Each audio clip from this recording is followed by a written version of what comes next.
Alright, how's it going, fellas? Welcome to the bunker. We're going to do a walkthrough with the Band of Brothers, Warlord Games, Bolt Action, World War II focus. What you're seeing right now is our 3x3 tabletop that we're going to use for demonstration purposes. And we're going to try to keep it as much as we can to the miniatures that come in the Band of Brothers box, because we know the stores is generally what they get for their demo set. A lot of Sarges roaming around, a lot of players just getting out there trying to get other folks into the game.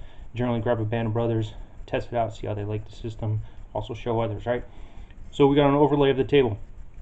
First thing we're going to talk about is the mat itself, right? You can use a hardtop, a green plywood, you can buy fancy mats, you can get some cloth felt mats, whatever you want to use, it doesn't matter. What you see in front of you is a small 3x3. We got different terrain on there we're going to talk about real quick, right?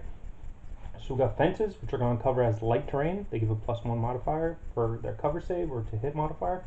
Then we got some hills, which if they can't see the troops or can't see more than 50% of the troops, we'll give them a +2.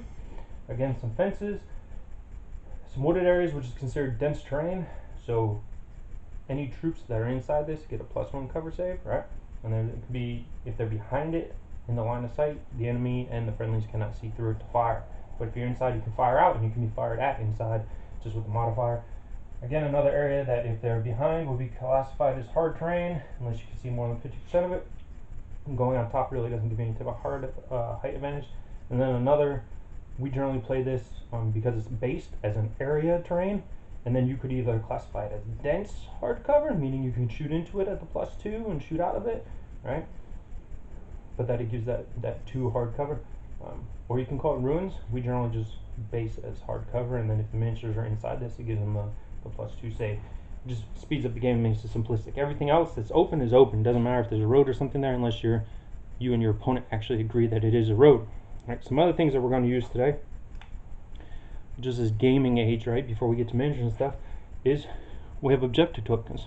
And these are some cool, awesome KR objective tokens, right? We're going to put them there. And the reason we're going to put them out for the demo is to, instead of just making a battle of attrition, we want to make it to where the players are involved trying to get somewhere to do something. It also forces movement. It's going to help us force some long range, some close-up firefights, and hopefully some hand-to-hand combat.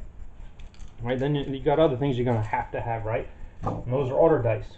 I break down the Band of Brothers into a 4-on-4. So 4 gray dice for the Germans, 4 green dice for the Americans, and we'll talk about those as we roll through the demo and once we show troops, right?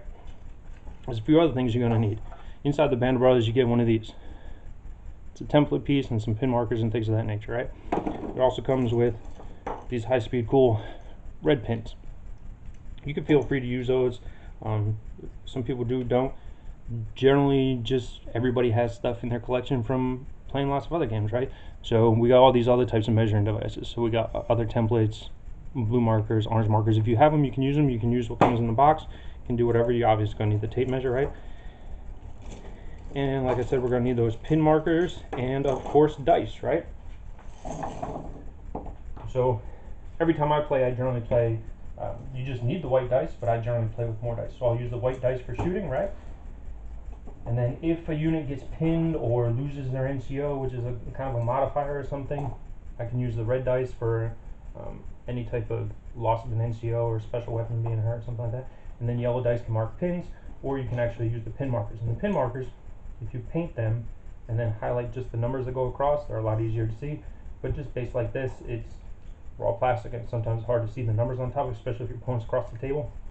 But nobody can miss a yellow side-head dice, right? And then one other die. And competitively when we play, or even in a tournament when we play, so we don't lose track of what's going on, we use it just as a turn counter. So turn 1, turn 2, turn 3, all those good things, right?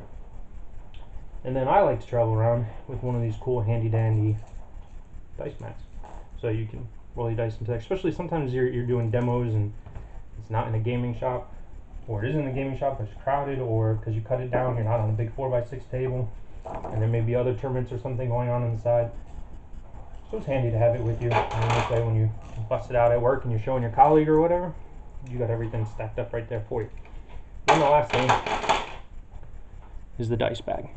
So I'm using just the black standardized bolt action order dice bag. But I've seen a lot of people use other things. Crown Royal bag is pretty popular. I don't encourage it if you're trying to do a kid-friendly thing. It kind of like symbolizes alcohol and all that stuff. But as you play, you're probably going to want to get one that matches your nation, and the advantage is they come with more order dice. So as your army grows, you're going to need more order dice anyways, right? And then we're going to move into the troops. But before I go into the troops, I'm going to pause it so I can get a better close-up of just the units for you.